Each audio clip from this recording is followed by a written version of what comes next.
Good evening to all, and a very warm welcome to EPFO Pedinar's webinar on Onboarding to EPFO Simplified. This webinar is part of series of webinars which we have planned as part of our outreach program for the newly registered employers. I am Ajay Kumar, Regional Provident Fund Commissioner from the EPFO's National Training Academy, which is known as Pandit Deen Dayal Upadhyay National Academy of Social Security. But before we begin, I must congratulate you all for becoming part of a very large EPFO family of over 20 crore members and employers. Today's webinar is intended towards explaining and giving demonstration of some of the key functionalities of EPFO. We will also discuss the recently announced Atmanirbhar Bharat Rozgar Yojana in some detail. Most importantly, we will be taking up your questions, and for that we have invited very experienced officers from the field office. For this webinar, we have already received large number of questions from you all, which our panelists would try to answer. You all have made comments and suggestions on our services, which will act as a feedback for us in our endeavor to provide seamless and hassle-free service to all. With these words, I would request Head of the National Training Academy and Director, Ms. Mridula Ghai, to address the participants. Thank you, Ajay. I welcome you all to this webinar on onboarding to EPFO Simplified. We have shared a special bond with all the employers and employees since our inception in 1952. You share and we care. You suggest and we implement. You desire and we innovate within the constraints of pragmatism to fulfill not only your needs but also your wants. One person who has nurtured this bond with utmost love, care, affection, concern, sensitivity, and pragmatism is our Central Provident Fund Commissioner, Mr. Sunil Bhartwal. He has been the guiding force behind all the changes that have taken place in employees' provident fund organizations, especially during the pandemic, to ensure that the processes become employer sensitive and employee oriented. He is the one who has been pushing the team to put in place information and communication technology innovations and to reprocess and re-engineer the systems so that your life becomes simple. I would now invite Mr. Sunil Bhartwal, our Central Provident Fund Commissioner, to address the gathering. Thank you, sir, for coming here. Good evening to all of you. Let me give you a very hearty welcome. And as Mrs. Ghai was saying that you have joined a world-class organization today, and I am happy that about 1,000 members would be participating who have newly joined EPFO.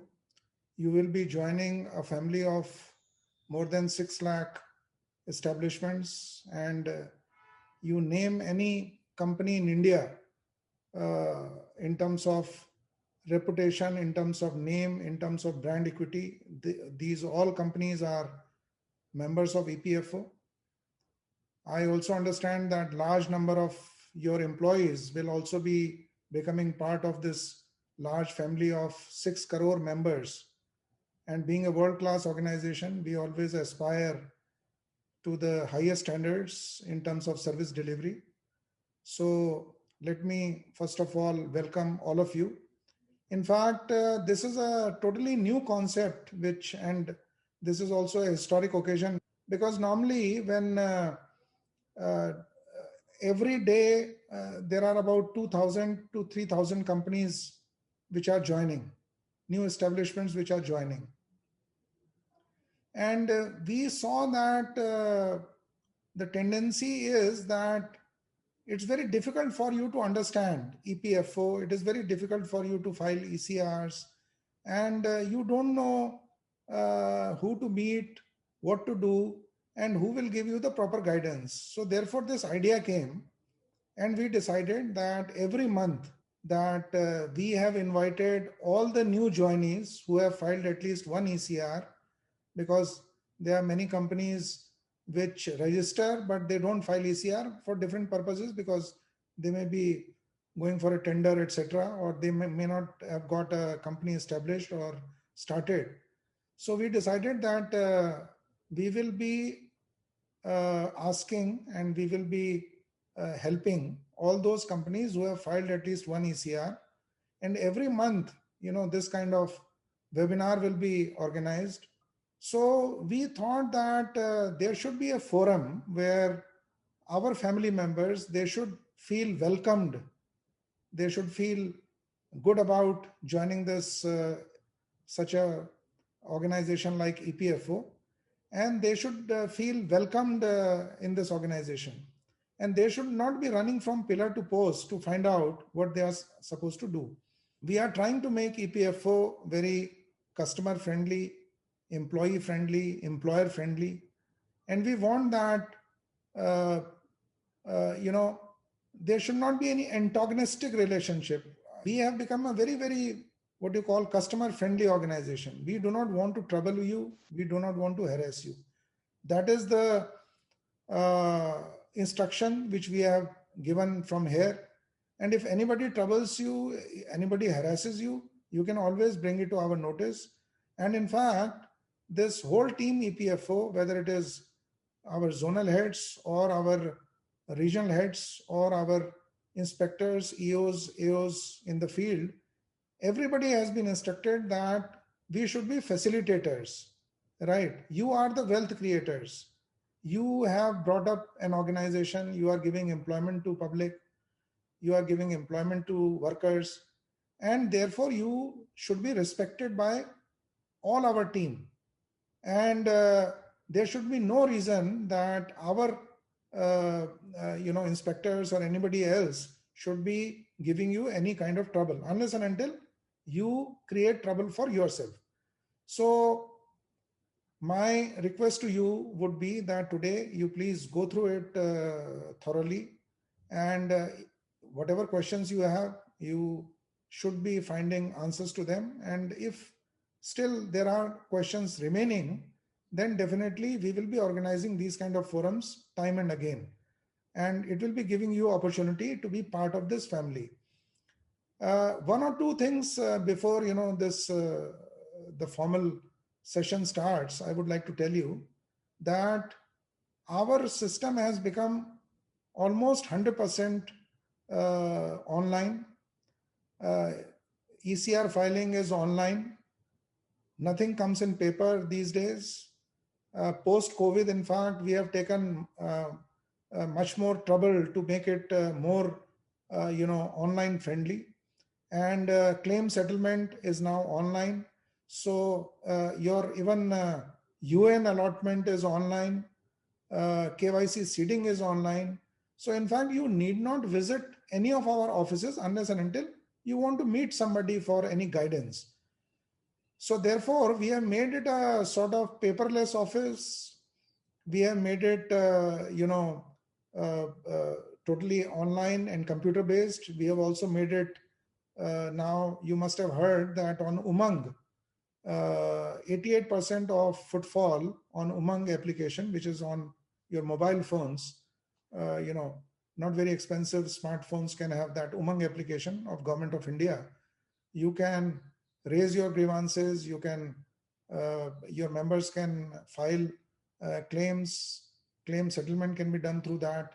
So we have devised a system where unless or until you want, you need not be meeting anybody, nor our inspectors need to go to you. In fact, after this COVID period, and when we realized that there is a huge potential of this kind of a technology, like the technology which we are using today, that everybody is available on Zoom, you need not be physically present in a hall. There will be, if inquiry has to take place, it will be virtual inquiry. So you need not go to any office. From the comfort of your home, any inquiry can be conducted. If inspections needs to be done, then we will be only sending you emails, and there will be a system of digital kind of inspections. So there will not be any physical inspection as such, unless and until you force us to do that. If you are not replying to our queries, if you are not replying to our notices, then of course we will be forced to do any physical inquiry or physical investigation. Otherwise, it will be all very friendly and on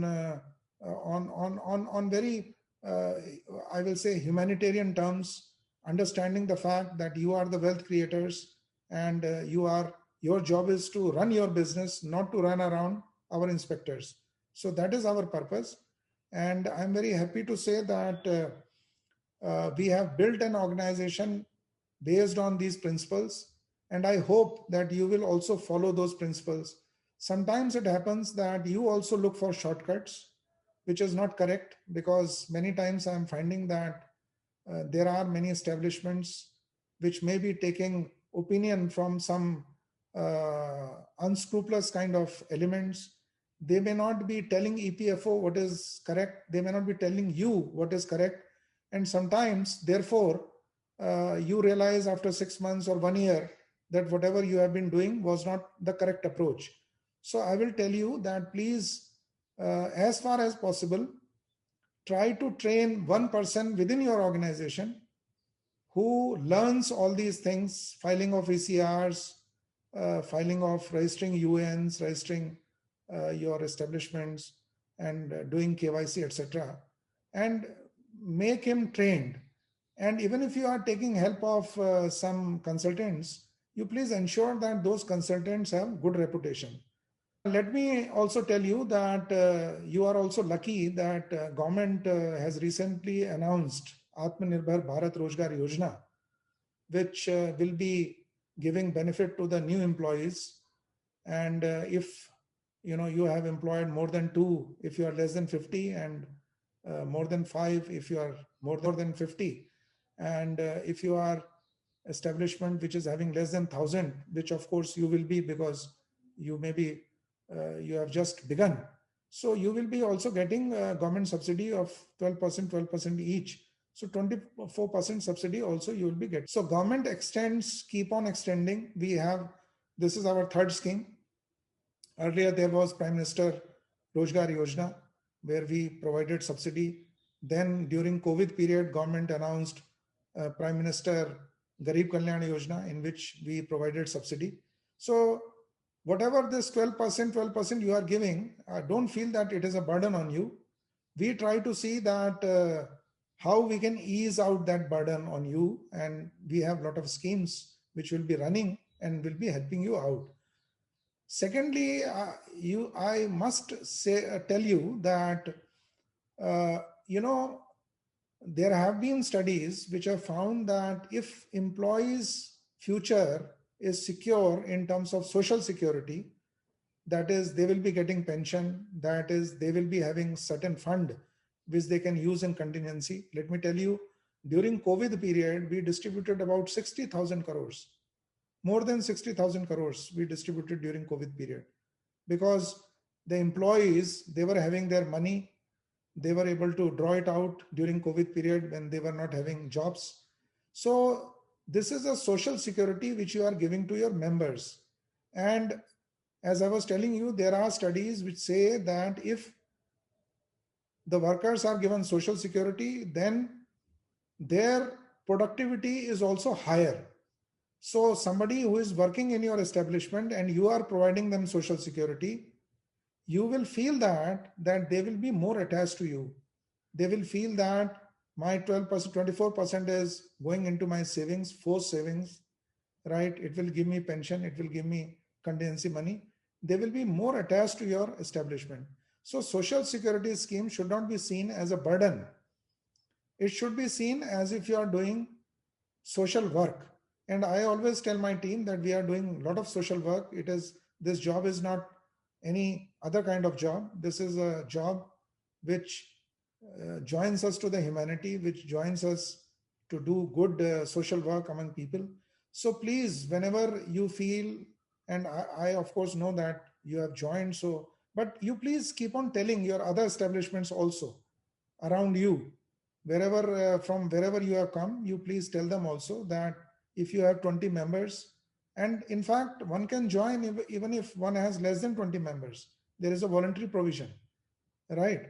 And you please tell everybody that all workers needed to be provided with this social security. Let me assure you that we will be one organization which will never trouble you, which will never give you trouble. We will come to your help provided that you help the workers. So this way, in fact, if the workers are productive, if workers are happy, if obviously your establishment will do a good job. And as I told you, that government is also keen to assist you so that your burden comes down. So with these words, let me again thank you for joining us today. And we will be doing this exercise every month, and every month we will be welcoming new members. So that was the message from the Central Provident Fund Commissioner, EPFO. He has been, in fact, the key driver of the change in EPFO towards an online and paperless organization. The message from him was very clear that we at EPFO are here to facilitate and help the employers in extending benefits to the employees. There is no room for any unnecessary coercion. Since employers are engaged in wealth creation and employment generation, EPFO as a social security organization has to play a positive role in making processes simpler and easy so that benefits are extended to the needy in time.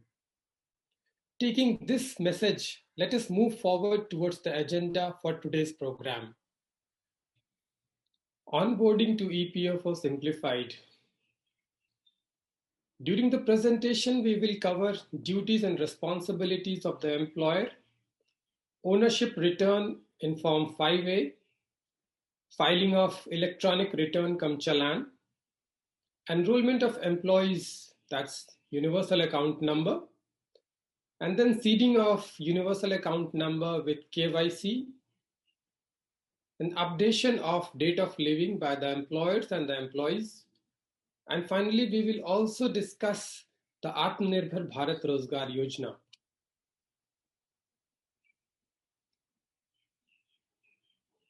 As an employer which is registered with the Employees Provident Fund organization under the Employees Provident Fund and Miscellaneous Provisions Act 1952, you have just two responsibilities: enroll all eligible employees and remit the deductions that you have made on account of EPF, EPS, and EDLI to EPFO. Who all are the eligible employees?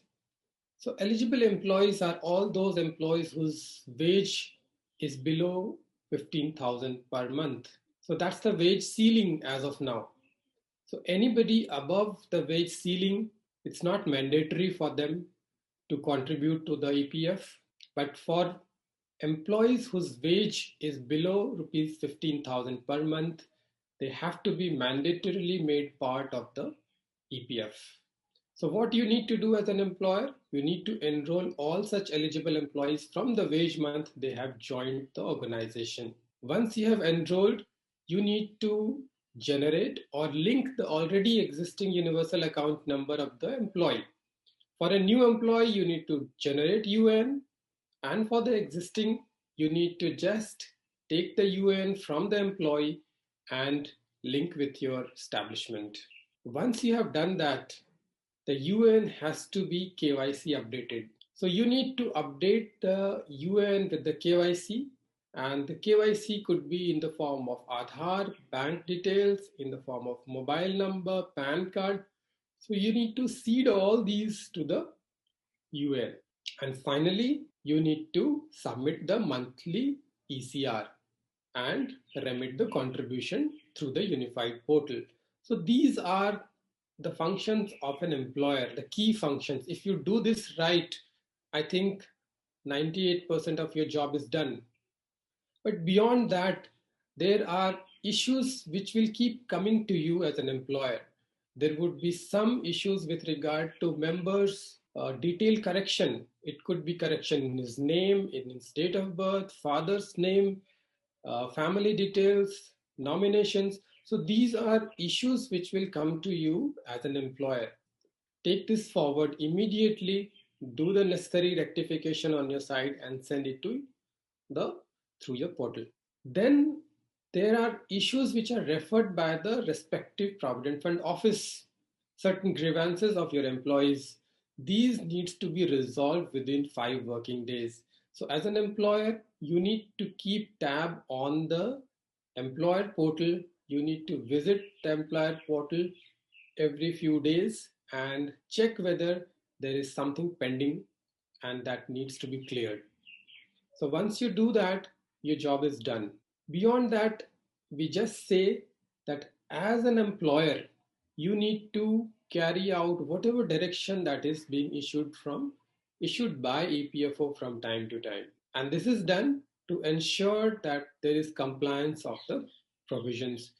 The legislation that we are implementing is followed up in letter and spirit. So let's come to Form 5A. Form 5A is the ownership return. So this is the return that you are supposed to submit once you register with EPF. And through this return, EPFO gets to know who is the responsible person in the organization and who is authorized to send or update the most of the details of employees, employers, and also make remittances. So how do you do that? You just go to the employer interface of the unified portal, fill in the relevant details, and approve Form 5A with the help of DSC or e-sign.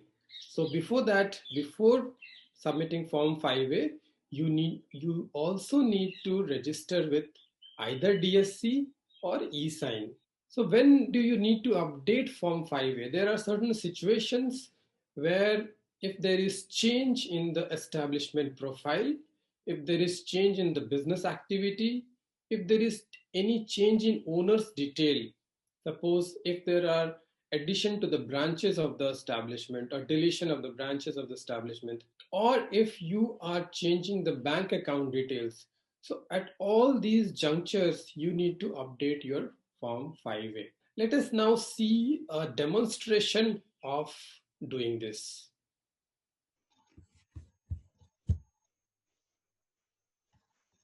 Ownership return or Form 5A submission.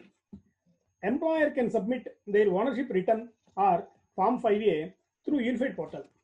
In the Unified Portal, one tab is given for this purpose, that is Establishment.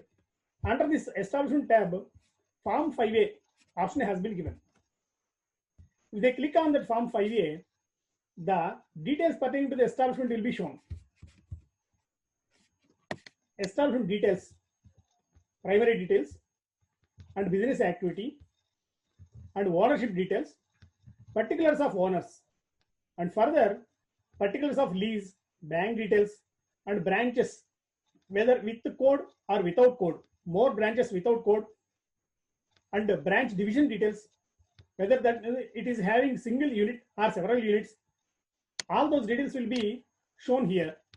And further, upload option has been given. If they want to upload any their documents, they can choose this section. In this data, the primary details of the establishment cannot be altered here, whereas the branch details, bank details, and uploading of documents can be done through this option. If at all, if they want to make any changes in the primary details of their establishment, they can choose another option, that is modify establishment details. This is meant for altering any primary data pertaining to the establishment. Here, name of the establishment and ownership details, all the details can be altered here. Once the respective and required corrections are done here, they can come back to Form 5A. Apart from the primary details, other details like bank details or uploading of data, all those things they can handle from here, and finally they can submit. Once they submit it, system will ask them to approve it by using DSC or e-sign. Once they do that, the ownership return will be submitted to EPFO. Let's now move to ECR.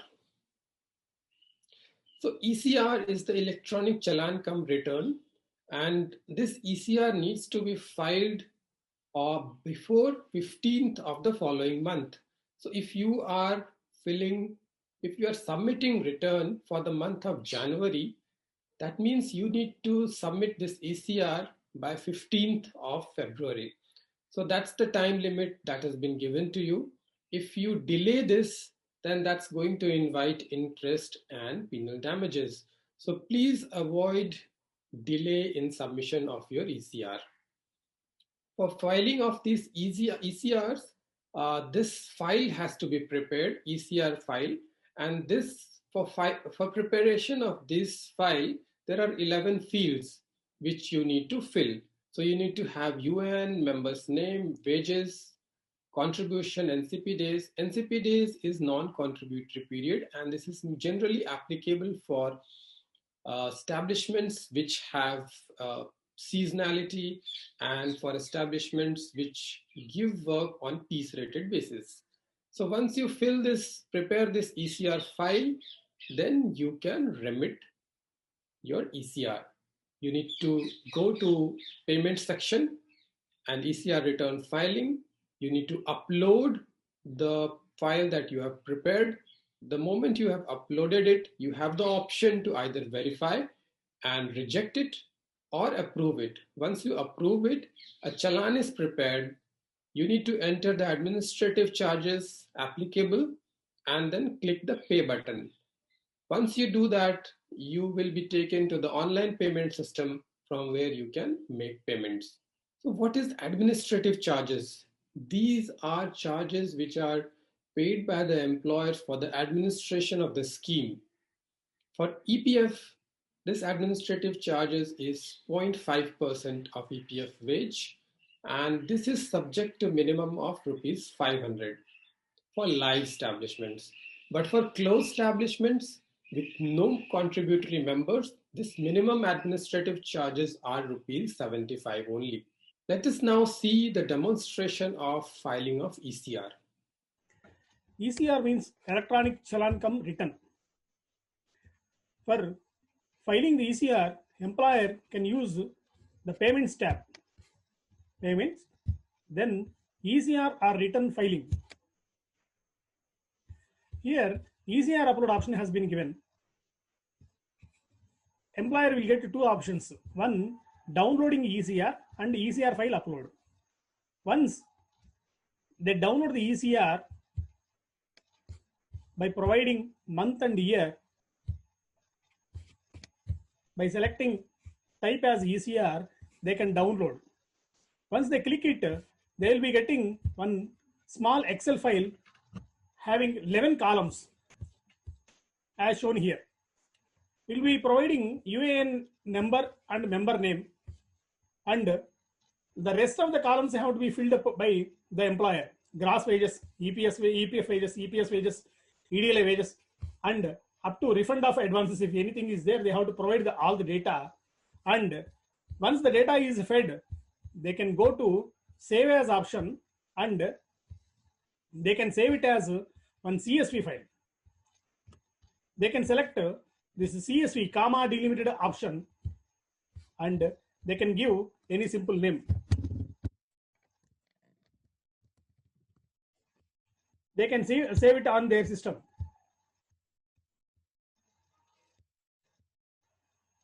Once the file is saved in CSV format, they can open that CSV file with Notepad.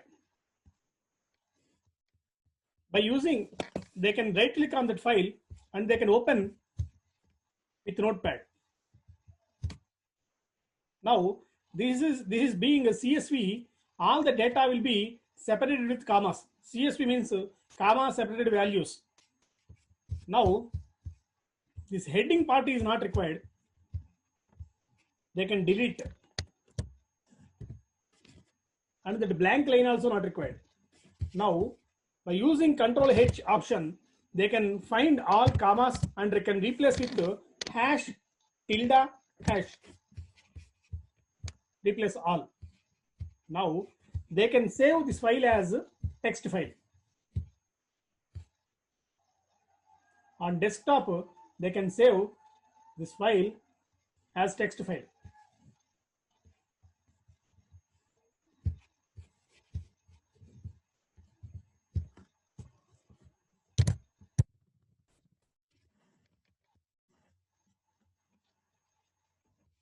Now they can come back to the portal and can choose the easier file upload option.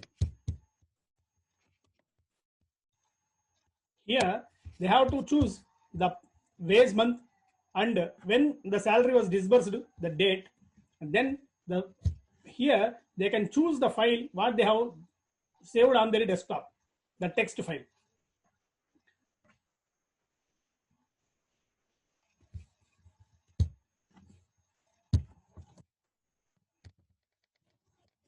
The text file they can choose. Then ECR, the file type they have to select whether that is ECR file or area file. In this case, that is ECR, so they have to select that, and percentage contribution rate will be there 12 or 10. Accordingly, they have to select 12 and remarks. The month they can mention over here and they can upload. This is how they have to generate a text file and upload in the portal. Next, we move to online generation of UN. As we discussed earlier, employer needs to allot UN to the new employees if they don't have UN. If they already have, they need to link the existing UN with the establishment. And for this UN, Aadhaar is mandatory. So we need to put Aadhaar while we are doing this UN allotment or linking. Employer also can provide the KYC like bank account, PAN, mobile number, etc. at the time of registration. So there are two possible ways of UN allotment or linking. It can be done member-wise individually, and it can also be done by a bulk registration. If an establishment has large number of members, it can prepare a file. The structure of the file is given in the login. You need to click help. You will be shown the structure of the file. You can prepare the file as per the instructions there, and you can upload it for bulk registration of UN. KYC of members in UN. So once you have registered UN and you have linked UN, you can now do the KYC in the UN. This again can be done individual member wise by seeding respective bank account details, Aadhaar details, or PAN card individually. Or you can also do this if you have large number of establishment by bulk seeding. Facility of bulk seeding is available. The structure of the file can be seen in the help tab, help file tab. You can download that and prepare the file and upload it. Once you upload it, you need to approve it through your DSC or e-sign as an authorized signatory. Let's quickly see date of leaving updation. This date of leaving updation is very important for your employees.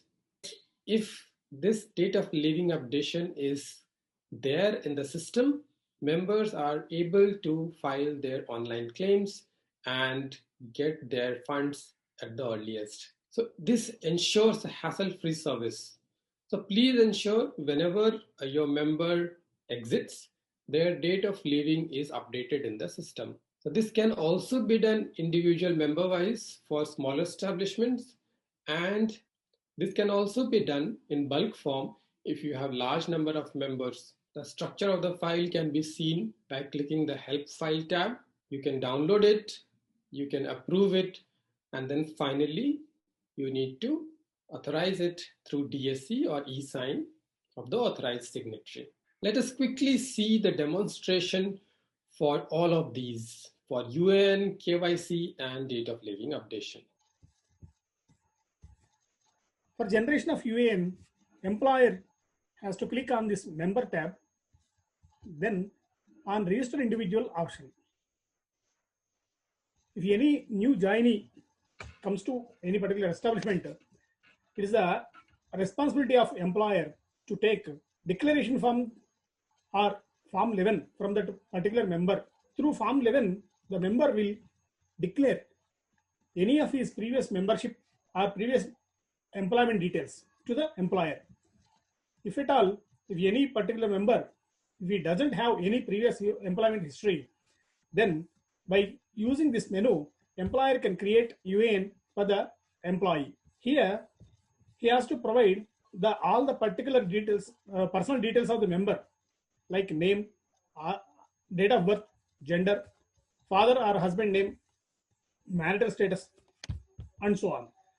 Subsequently, he can provide the Aadhaar details of the member also. Here, he needs to check this box, then providing document number and name as per the document. He has to provide all the Aadhaar details. Finally, employer needs to save the data, what he fed here.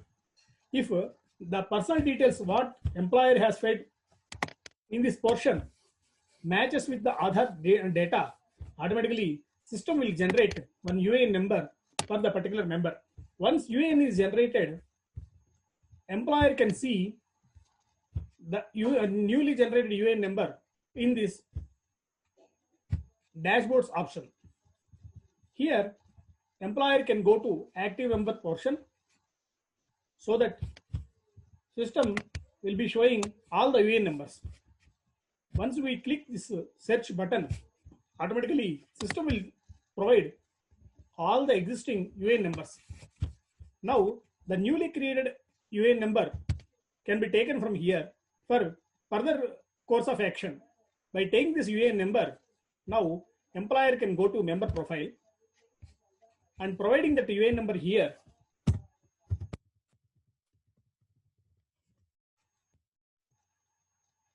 He can go to further KYC portion. KYC earlier, while creating the UAN number, he has given only Aadhaar details. Now, by clicking this KYC, employer can provide bank as well as PAN details of that member. Here, just like that Aadhaar details how he has given, here he has to provide the bank details, bank account number, name as per passbook and IFSC code, then PAN details. Once he provides these two details, he can save. Once he saves, automatically seeding of KYC will be over. Now, employer has to approve the seeded KYC. For that, he can go to approvals. Here, the entries, what he has fed that KYC details of the member will come and sit here. By clicking either this button or this button, employer can approve the KYC particulars of the member. This is by using DSC, digital signature. And this one is e-sign. This is Aadhaar linked mobile will get one OTP. By providing the OTP, he can approve it. For these two, for operating these two, employer should have registered his DSC. Once he approves by using his DSC, automatically the KYC will be approved in the system. Now we'll see how to seed the date of exit of any exited member. For that, again, employer can go to this member profile, can provide the UAN number of that exited member.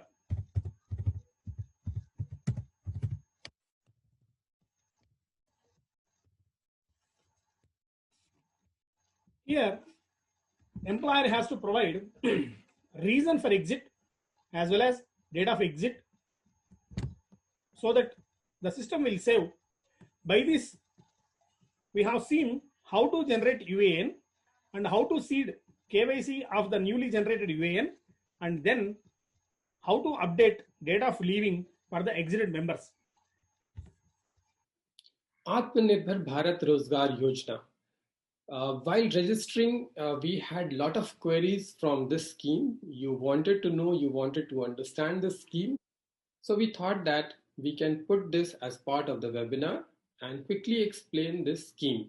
So this scheme is there to incentivize the employers to give new employment, and also for those who have lost their jobs during the pandemic, if you are re-employing them, you will be incentivized. Central government will be bearing both employees and employers' share of the contribution, depending upon the employment strength of the establishment.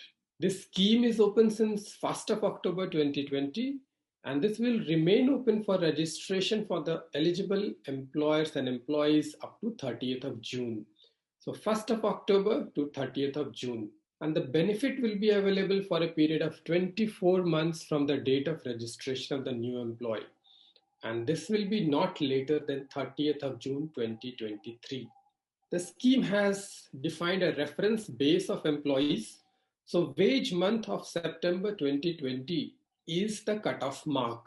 So the number of employees for whom employers have remitted contribution through ECR for the wage month of September will be taken as cutoff. In case the ECR is filed on a later date, then the number of employees shown in ECR for the wage month of September 2020 or the last ECR filed up to November, whichever is higher will be taken. What is the eligibility criteria for establishment under ABRY? So if you are an establishment with less than 50 employees, you need to add 2 new employees. And if you have more than 50 employees, you need to add 5 new employees to be eligible for ABRY. And these new employees must continue over and above the reference base. Establishments which are registered on a later date, for them the reference base is 0. For voluntary coverage, where the minimum number of employees is less than 20, they will not be allowed to exit from the scheme until a period of 2 years after the validity of the scheme, and they will not be allowed withdrawals. Further, establishments supplying manpower to one or more principal employer shall not claim benefit of employer's share if the same is claimed or received from the principal employer. Eligibility criteria for employees under ABRY. So new employees during the period from 1st October to 30th of June are eligible.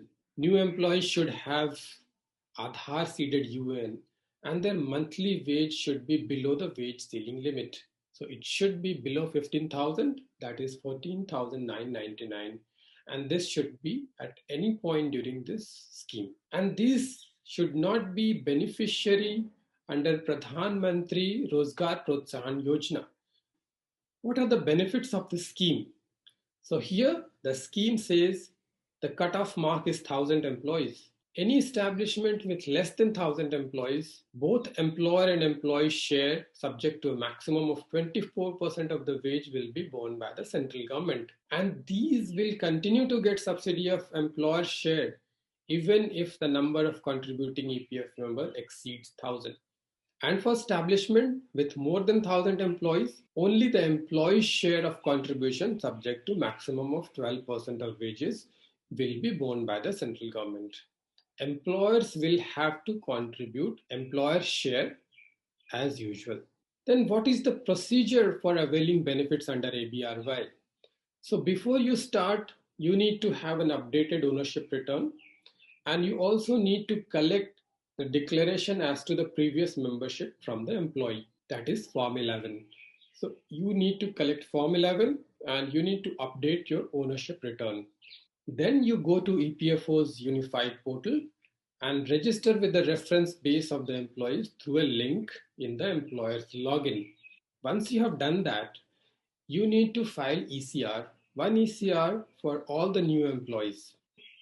And please ensure that your ECR is not delayed by more than 60 days, or else it will attract interest liability. So once you have filed or uploaded your ECR, there will be 2 separate challans for the new employees and for the rest of the employees.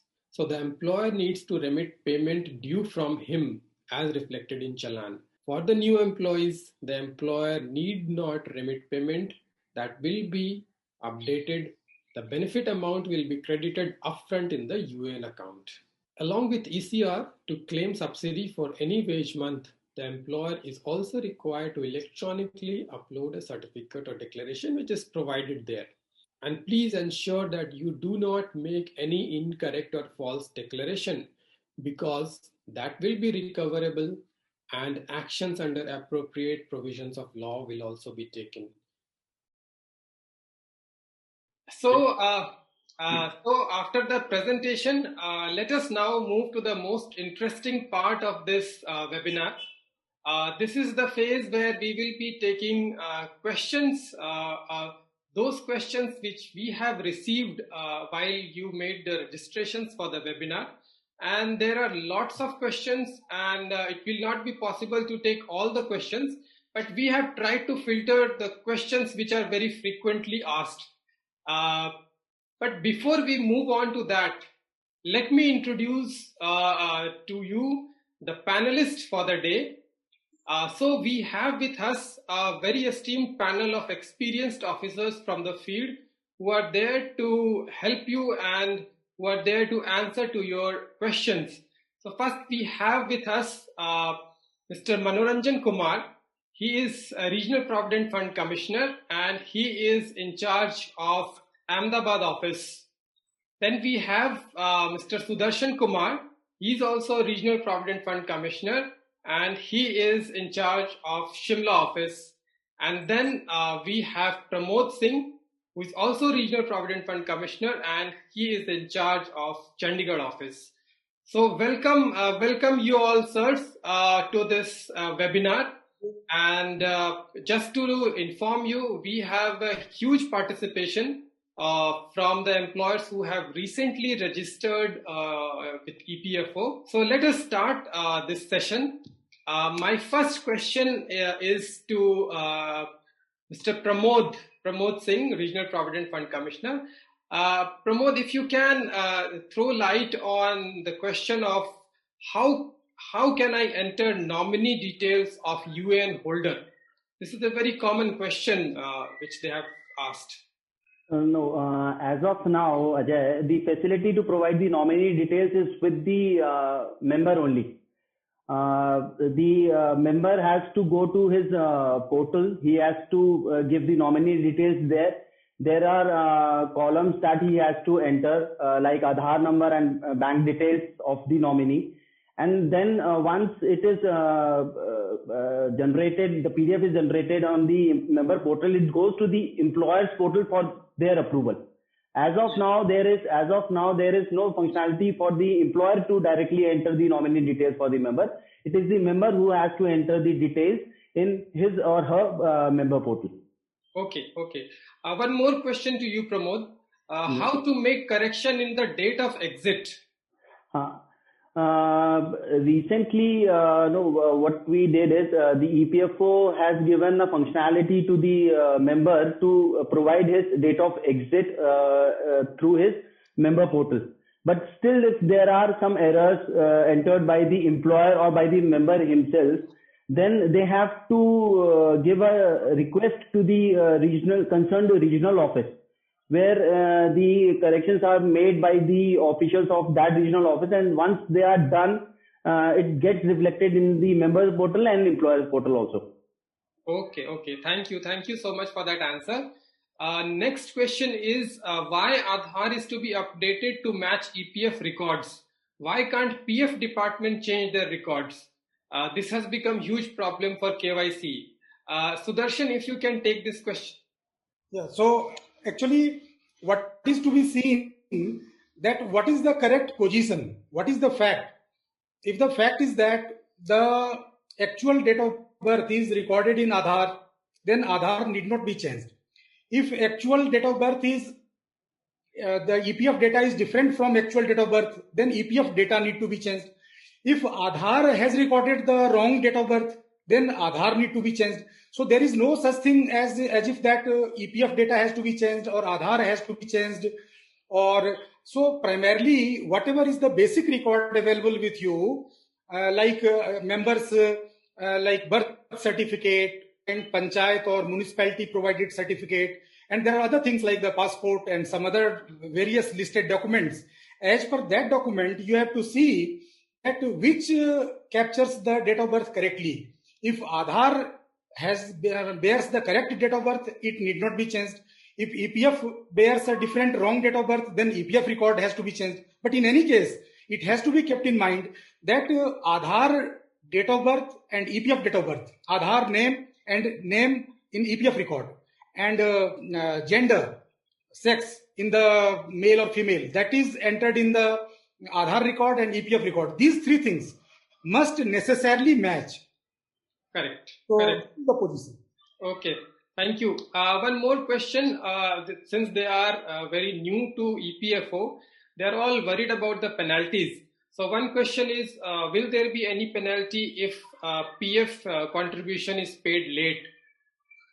See, the penalty, yes, there is a provision for penalty, but we should understand it in two parts. Penalties are of two types. One is that by delaying the payment or by some person is benefiting out of it, because the interest is the normal thing that person has to pay. So at the rate of 12% for delayed period, 12% per annum, that amount has to be paid as and when the payment is made in future as an interest component.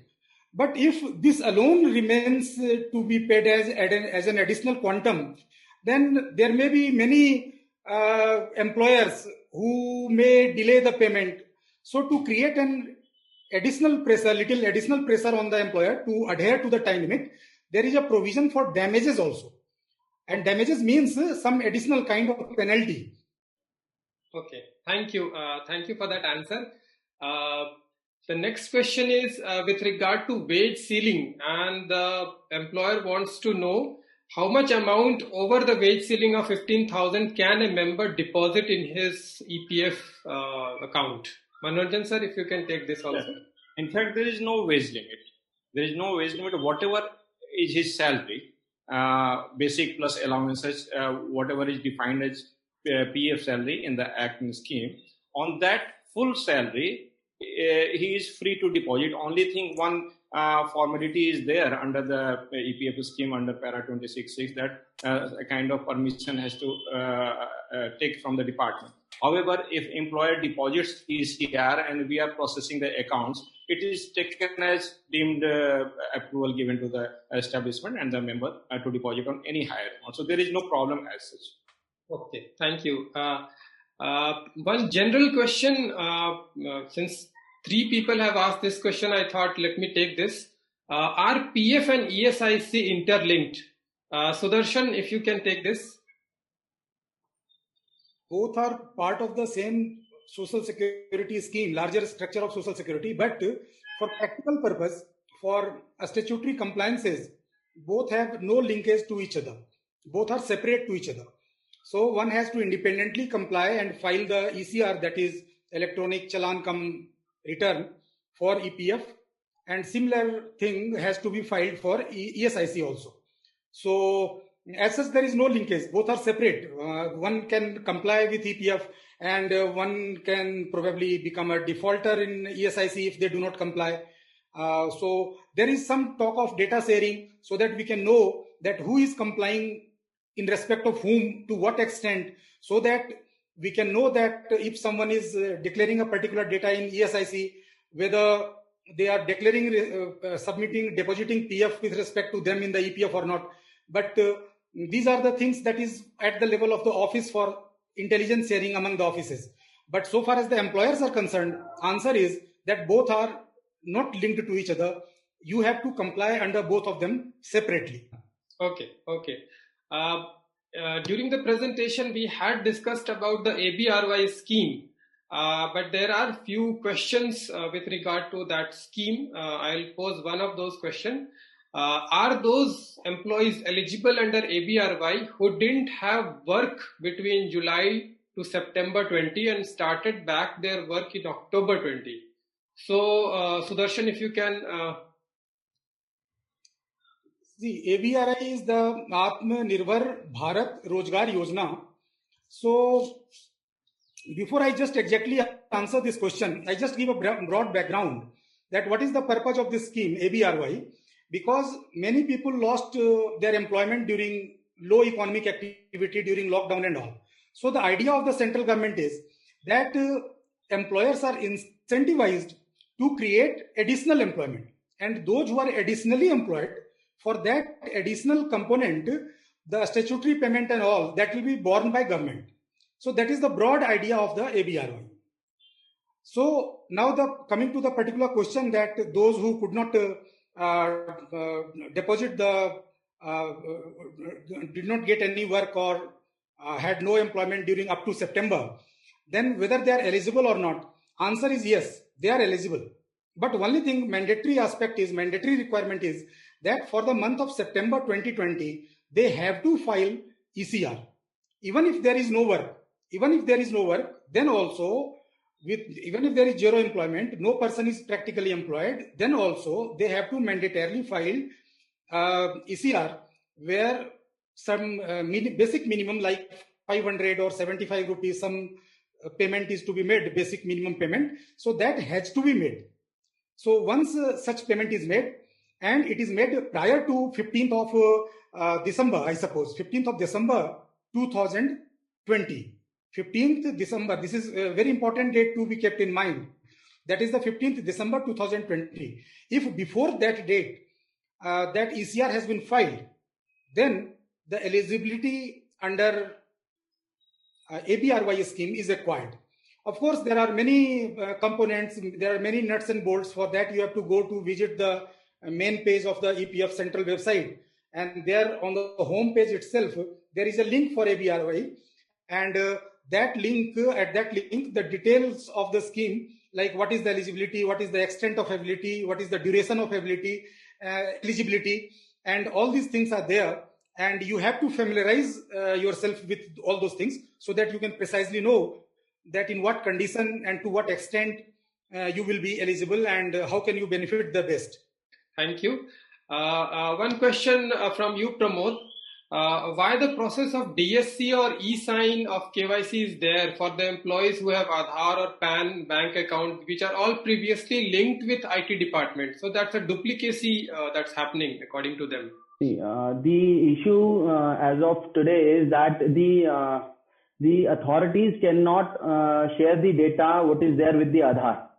So in fact, what EPFO is doing when a new employee is coming, the employer has to give his Aadhaar details. We are not extracting anything from the UIDAI, the Aadhaar authorities. What we are doing is the data that is being provided by the employer, we are only matching it with the UIDAI data.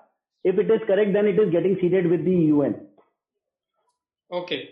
One more question to you, Pramod. How to change date of joining of employees in EPFO portal? The process of changing the date of joining is similar to the process for changing the date of exit. A joint declaration needs to be given by the member and employer and is to be given to the respective concerned regional office where the officials get it corrected, and then that is reflected in the member portal and employer portal. Okay, thank you for that answer. Since we are doing this webinar for the employers who are newly registered, and many of them are contractor employees, so they sometimes take the work order and they are not able to continue with their work. So one question which is very common and which is like, since there is no employee, how do I surrender EPF registration? Manoranjan sir, if you can just briefly give idea on this. Yes. There is a process which one can, if one is sure that he is not going to work in near future and there is no need to continue with the PF code number, so he can inform, the employer can inform the concerned PF office, and there is a process that one physical inspection will be required to ensure that whether the establishment is really closed or not. And after that, the inspection report will be submitted in the office, and in the system, the concerned establishment will be marked as closed. So that is the simple procedure. And it is done very quickly if the employer is ready to support with that concerned documents. Okay. So this probably this also answers another question, which is what to do if I'm registered with EPFO but work could not start, and therefore I have not filed any returns. Yes. So nowadays, actually, taking EPF code number has two platforms as of now. For any limited company or limited liability partnership, which are being registered in the platform of Ministry of Corporate Affairs (MCA). So at the time of registration itself, there is a procedure to take code number, right? But only after taking code number, it is not required that the company should start compliance. The compliance depends upon whether the employment strength reaches 20 or the employer is ready to start compliance voluntarily under the concerned section of the Act, even before the employment strength is reaching 20. So that is one platform. And for those non-limited companies, still there is Shram Suvidha portal. From there, one can visit and take code number, right? So after taking code number, if somebody is taking code number from Shram Suvidha portal, so obviously he is taking code number for some purpose. Unless there is some employer, he will not take code number. But even if after that, after taking code number, there is no employee, so he can continue to deposit some minimum administrative charges, that is 75 rupees in account number 2 of the EPFO. And when there will be employee, then concerned employee is given salary, then his PF can be given. And after some time, employer again wants to surrender, then already in the previous question I have replied. Right. So that's the procedure. Thank you, sir. One question with regard to pension. These are newly registered employers, but still they have this question of how to online apply for pension for an employee at age 59. After 58, no? Yeah, after 58. Generally, means as per EPS scheme, a member is eligible to get pension after 58 years of the age. So, the provision like any other claim for TND also, for pension also, online provisions have been made. So, first of all, there is online TND form, right? And then all the necessary additional information is required to be submitted by the member. First of all, his member profile has to be updated if it is not updated. Okay. And then e-nomination has to be filed. Okay. That is Aadhaar based e-nomination, right? Of eligible family members, because after his death or something, other family members would get the pension. So during the claim form itself, e-nomination is of eligible members is filed, husband, wife, or children up to the age of 25 years. Okay. And that is required to be digitally signed or e-signed by the employee himself, right? And other KYC details, of course, whatever it is required, that has to be done. And then date of joining, of course, would be there filed by the employer himself when the member had joined the scheme. But date of exit, date of leaving has to be essentially submitted. If it is not submitted by the employer, then employee himself can submit. Nowadays, facility has been extended to the employee in the unified portal through member login. So after completing all this process, to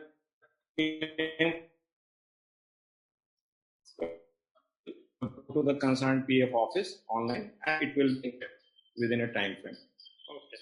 Thank you, sir. Next question is to you, Pramod. If an employee has applied for claim from previous employer, we are not able to register that employee under our organization. So what can be done? The employer has to wait up to the time the claim is processed by the previous employer. Then only the employer can register that person in his role. Right. So the only way out is to get his claim cleared from the previous employer. Previous employer, yes. Right. Another question to you, Pramod. In Aadhaar card of the employee, date of birth is not given. Only year is given. How to enroll these new employees for UN? Yes. Sometimes what happens is it has been observed while seeding the Aadhaar with UN, while generation of the UN, if you give the correct date of birth and only date of birth is there in the Aadhaar card, but at the back end, what happens is the correct date of birth is there. So first of all, what employer should do is they should try to seed try to generate the UN by providing the correct date of birth. If it is, if the error still comes, then the employer has to ask the member to get the date of birth seeded with the other authorities, and then only can his UN be generated. Okay, thank you. I think we have taken quite a few questions, and we don't have much of time. We will take few more questions and try to squeeze a few more questions. One question for you, Sudarshan. Does early withdrawal of PF have any penalty? And is the amount being withdrawn is subject to taxes? See, there is no penalty. Answer is no. There is no penalty on early withdrawal of PF. It is indeed subject to taxes. It depends upon that whether the amount has been withdrawn prior to 5 years or later after 5 years while staying with the EPFO.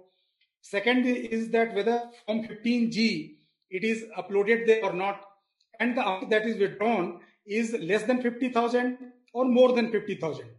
So based on these three things, it is decided that whether TDS, tax deducted at source, is deducted at the rate of 34% or 10% or no TDS at all. Like if 15G is also there, amount and the stay EPFO is also beyond 5 years, then in that case, no TDS is deducted.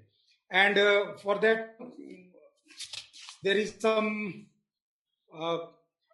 when 15G, just three situations, I just enumerate 3 situations. When Form 15G and PAN both are not provided, then 34% of TDS have to be deducted irrespective of amount or irrespective of the period of a stay with EPFO which withdrawal is being made. Second situation is when PAN is provided, then 10% TDS will be deducted. And third is that when 15G form and PAN both are provided, then no TDS is deducted. But so far as penalty is concerned, answer is no. No penalty is there for early withdrawal of the PF. Okay, thank you. Next question is to you, Manoranjan sir. What documents of employees are to be kept on record for future perusal? Right. So whatever document was created for the member at the time of making him as EPF member. So first it was Form 11 and then other KYC details of the member. That should continue to be kept by the employer at least till the member has completely withdrawn his PF from that particular PF account pertaining to the establishment. Right. Right. Moreover, ECR related details. ECR is filed for the member on the basis of attendance and salary register of the employee. So that also should continue to be kept for 2 purposes. Either employee himself can raise some dispute in future or near future, or for some other reason, suppose some inspection is required to be conducted against the establishment by EPF department, or some inquiry under Section 7A or something else is going on. So employer will be safe if he continues to keep those records for his benefit. Okay. So these are the required ECR related documents and Form 11 and KYC details of the member. So these are the. Okay, thank you, sir. Quick 2-3 more questions that we can squeeze in. Even after successful registration at OLRE portal, why is regional office asking for further documentation? Pramod, if you can take this question. Sometimes what happens is during the registration of the establishment in our online registration portal, what happens is complete documentation is not provided by the establishment. And because there are some requirements for EPFO, like we do the notification of the establishments that are covered under Section 1.4. So complete document needs to be with the EPFO. That's why in some cases where the documents are not complete, they are being asked by the EPFO offices from the employer, so that their file is complete and the necessary process that needs to be completed by EPFO is done. Okay. One more question, Pramod, if you can take. Can an employee make contribution over and above 15,000 without taking permission from EPFO? As Manoranjan sir has already said, the answer is no. They cannot do it on their own. There is a provision in schemes where the joint option needs to be given by the member and the employer to the field officers. Only when that permission is granted, they can give the contribution on higher wages. Right. Thank you.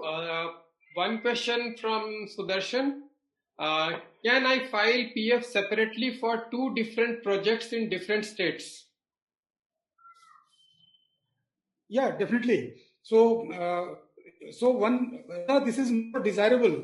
This is desirable that if a person has to do different states, then for the sake of clarity, and since two different projects may fall under the jurisdiction of different office of EPFO, therefore it is more desirable that person should file two different ECRs, and multiple ECR provisions are there. However, if due to some functional reason or something, if all the combined ECR under one ECR also it can be filed. But practically from EPFO perspective, from employer's perspective, and for clarity to all the offices, it is better that for a separate project in a separate state, separate ECR is filed. Right. Thank you. One question to you, Pramod, the last for you. Can an employee make contribution to his EPF account above 12% of EPF wages, and whether employer has to make the matching contribution? The answer for this question is yes. The member can contribute voluntarily over and above 12% of the EPF wages. And the employer is not forced to do the matching contribution in this case. So that was the question answer session, and the panelists here took all your questions, all possible questions given the time frame, and they were very precise in answering to those questions. Hope these questions will help you in clarifying your doubts and help you serve better. So I, on behalf of the Academy, Pedinas, thank all of you for sparing out time for this webinar and coming to this webinar and sharing your thoughts on many of the pertinent questions that these employers had. So once again, thank you all. Thank you. Thanks. And finally, this is where you can reach out to EPFO. So we have a help desk number 1800118005. Then you can also email us for technical issues about employer interface and technical issues about member interface. So employer feedback @epfindia.gov.in for employer interface and member feedback @epfindia.gov.in for member interface. And then you can also go to our website epfindia.gov.in. There you can, on the right hand side, you can find sections with regard to FAQ. You can also look for WhatsApp account numbers on the right hand side, dedicated WhatsApp account numbers for the respective office from where you want to contact. And we will be there to help you and serve you in the best possible manner and to resolve all your issues. This brings us to the end of this webinar. I'm really thankful to all of you for taking out time to attend this session. I thank all the panelists, Director Pedinas, respective zonal offices for extending support in getting registrations for the webinar done. Finally, I thank our Central Provident Fund Commissioner for giving out an encouraging and reassuring message to all the new joinees to the EPFO family. We would be sending out information booklets for the employers and for the employees post-webinar through the email ID that you have provided. And that booklet would be really helpful in referring to things you want to understand. Once we close this webinar, there will be a link for the survey form. We request you to fill out that survey form. That will help us assess ourselves and improve ourselves. So that is it for today. Thank you. Goodbye.